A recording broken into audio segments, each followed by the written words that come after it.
So we're about to have our questions discussion. Questions discussion. Jessica, what was that question? Where is he at? He's in a theater in Cyrano de Bergerac. So this is a closed question, right? This has one answer. He's in a theater in Paris, France. And it's during one of the Napoleonic kind of wars back in the 1800s or so.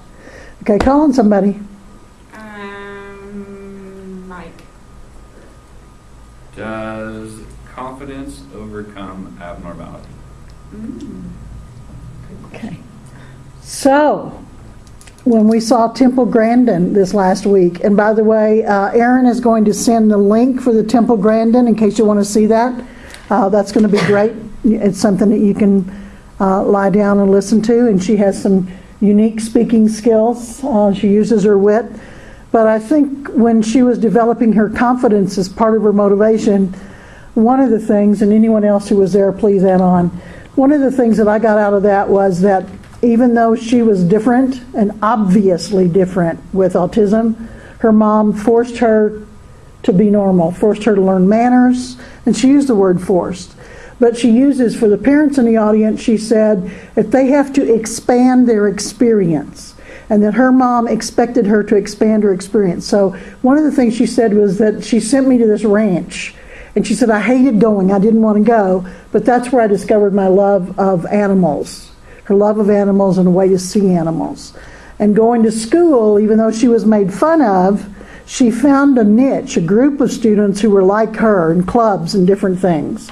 And then the science teacher, if you see the movie. And that gave her confidence. But here was the trick. When we look at our modalities, she said people just looked at me and they judged me, and then I would pull out my drawings and they would say, oh, you did that? And they started listening to me. So I think we have to look for that niche of where a young person's going to be confident and can talk about their stuff. Okay, Colin Smith.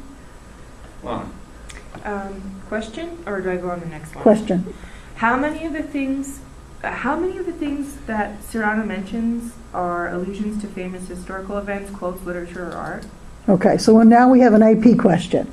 So if people had a lot of cultural literacy, they would be able to know that launched 1,000 ships, for instance, the easiest one to remember, right? Yeah. So that would be a nice thing for an AP English class to look at. Yeah, that would be fun for me too. It would be fun. Okay, calling someone. Emily? I can't remember everything that was said, but what parts that he spoke about were metaphors. Because some were similes, some were metaphors. Some... Okay, so we could analyze the clip for metaphors and similes. Okay, calling someone. Okay. My question was, because I couldn't remember even though I've seen this film, it's been a long time, why was there a need to go comment on the nose? Because the guys were egging him on, and he was feeling very much like he had to go make a comment. Right. Everybody was talking about him behind his back, and they said, don't say anything to him. You don't want to know what happens when you say anything to him. And the one guy wanted to see what happens. He dies. That's what happens. Okay. But a poem is written while he's dying, so it's a very unique kind of thing. Okay, totally different time period. And? My question is, what emotions was Cyrano displaying? Okay, what emotions was Cyrano displaying? All right, now I think that one really segues us into someone who has a question item on question 2 that really links to that question. Who? What's your question again? What emotions was Cyrano displaying? Mine sort of goes on with that, and how did he respond, or how would you use this in a class? Right. How might one respond to something that's supposed to be an insult?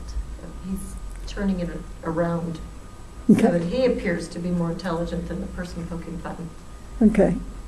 Somebody insults you, and what are some ways to respond? Okay. Possibility. What else? What else you got?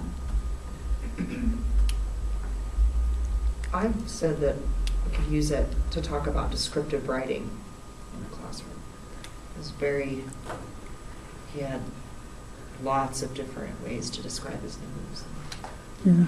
I'm going to write about my summer vacation. My summer vacation was long and hot. We went to the beach. So that kind of writing needs a little assist, right? We're not going to call it stupid or crap or any of that.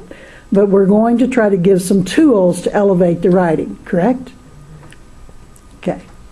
The more examples we have, I think, the better it is. And who else had that this is a tool for looking at different kinds of writing? Okay. It's real close. You want to mention that, Jessica? Yeah, because he says if you're going to insult me, do it good type thing. And so I put not pointing out the obvious, dig deeper.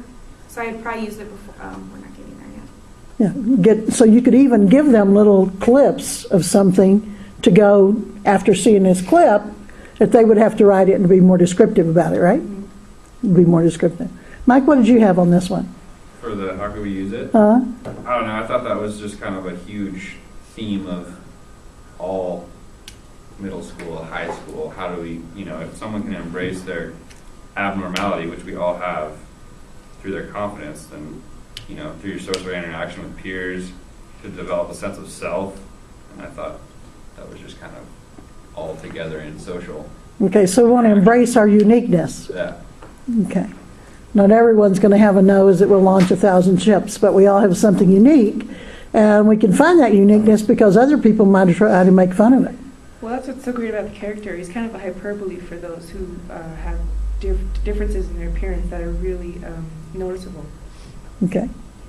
All right, so when, what was the last question? When, what time of year might you use this? Well, I guess it depends if you're talking about uniqueness. That'd be a good opener at the beginning, like when you set the norms for the classroom, respecting each other. Okay. Is he respecting the other guy? Kind of. I think he's standing up for himself. He's standing up. He's standing up for himself, but I'm not sure that he's teaching us a lesson about respect. Something to consider. And that's something to say to students. While we love this play, and it's a great play, it's one to see before you go to college, we want to balance our behavior so that I always thought the best put down was the one they didn't recognize. It's right over here. All right. What else? What other time of year? Anything else? When? Mine just spin-tailed, or just, what is that the word? Winter? Spin-tailed. Dovetail. Dovetailed, thank you. Off of my second answer. Okay. The question was during the unit about enhancing writing or rewrites or different things. That's all I could think of. Okay. And anything else? Anything else? Well, I thought I wouldn't really use it in a particular time of year. I just put middle because I thought I'd probably use it if I saw anyone remarking on others' appearance in a rude way. It might be a good time to kind of, have a learning opportunity. Like situational. Yeah. Situational time. There's plenty of books that you end up reading during the year in literature courses, especially that have to do with empathy, and this would go really well with that. Thank you. You know what I wanted to say was apathy. We've had this discussion before, but I've screwed up. Okay. There is a piece of descriptive writing, I understand, that Hemingway did on trout fishing. That's one of the best pieces in all of literature. It's recommended.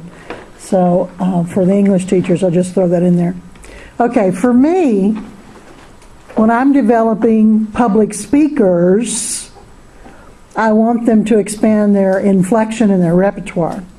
So I think that the clip from Cyrano is the best clip there is to say, how can we word things differently? Even if you showed the clip 3 times and you had haltingly, aggressively, all of those adverbs that he has, have them take note of that, and then they have to give them a very simple script where they have to use some of these things to entertain each other.